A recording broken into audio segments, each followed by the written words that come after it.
in the Sportsocracy, we are your Draftmas Central. We will be covering each and every pick of the NFL Draft live on the YouTube stream. You do not want to miss it. We are under 2 weeks away. Oh, it said just breathe it in, man. Oh, Draftmas tree, oh, Draftmas tree. And we've been rolling through our series here of draft needs for each and every team in the NFL. It's time to talk about the draft needs of the New York Jets. Jets. Yeah, you don't do that right. Jets, Jets. We had to come to this point eventually. We cover every team, so we had to do Jeremy's at some point. The New York Jets have 3 picks inside the top 45. Oh, that feels good. 43. We also control the clock for 14 full minutes. So, and I'm just going to go ahead and tell you, that could be fun. If we go through day one of the draft and he who shall not be named, Captain Ayahuasca himself, has not made his move to the Big Apple, just know there's 14 solid minutes that the Jets control with picks that the Green Bay Packers really want. And at any moment, that deal will get done. I feel like that's when it'll get done. Well, I feel like it'll get done on day 2 of the draft. Well, there is a report that has come out that Green Bay is starting to see it the Jets' way. They've come off. Now they're willing to give the the conditional pick. The conditional pick. So, but they're still really harping on we need that first-round pick next year. And no. It's going to be a no from me, dog. Not going to have it. It wasn't the condition on that pick, though?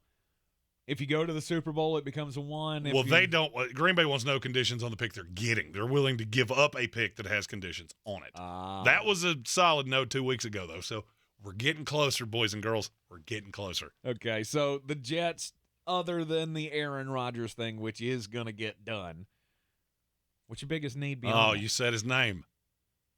What? You said his name. His name's on conversation probation. I'm sorry. So is Lamar. Yeah, but that was actually relevant.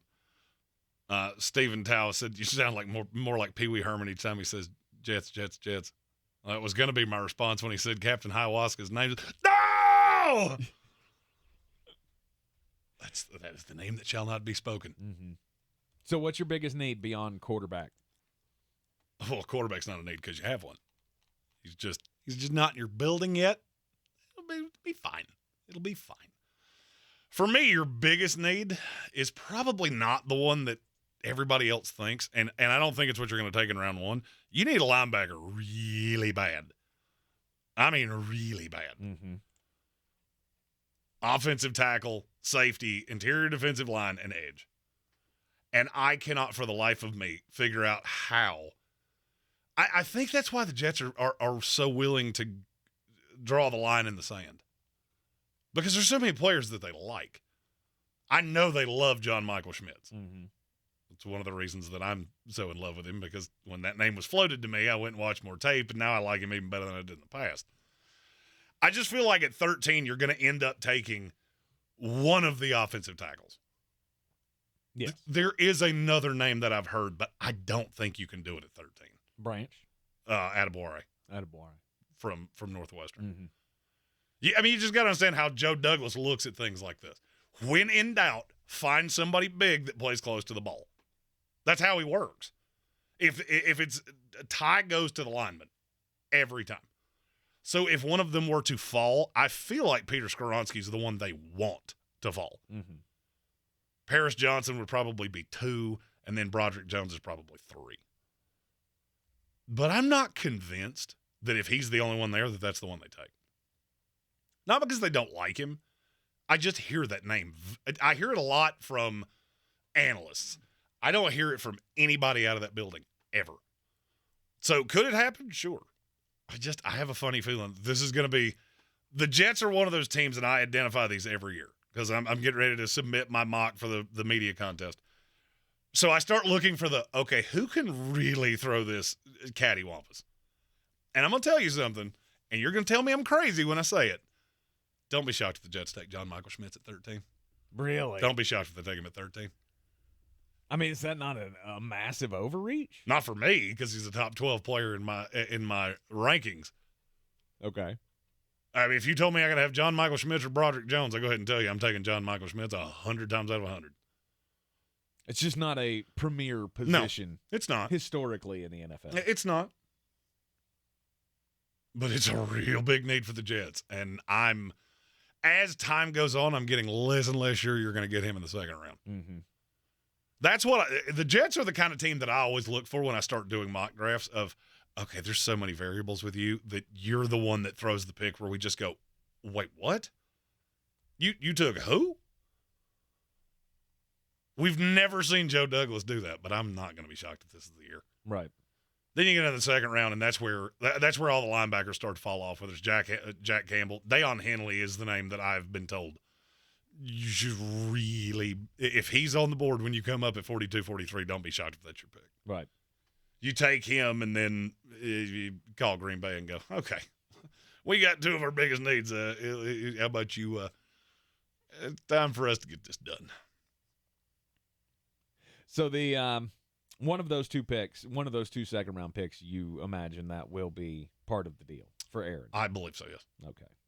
Sorry, I think the way that's going to – and I haven't backed off what I've said the entire time. I think it will be one of the twos this year. Eventually you get to there will be a condition on the second-round pick of if he doesn't play, then it drops to a 3. If he's on the roster, it's a 2. If you make it to the Super Bowl, it's your 1. Mm-hmm. And then there's a conditional pick on top of that comes back from Green Bay.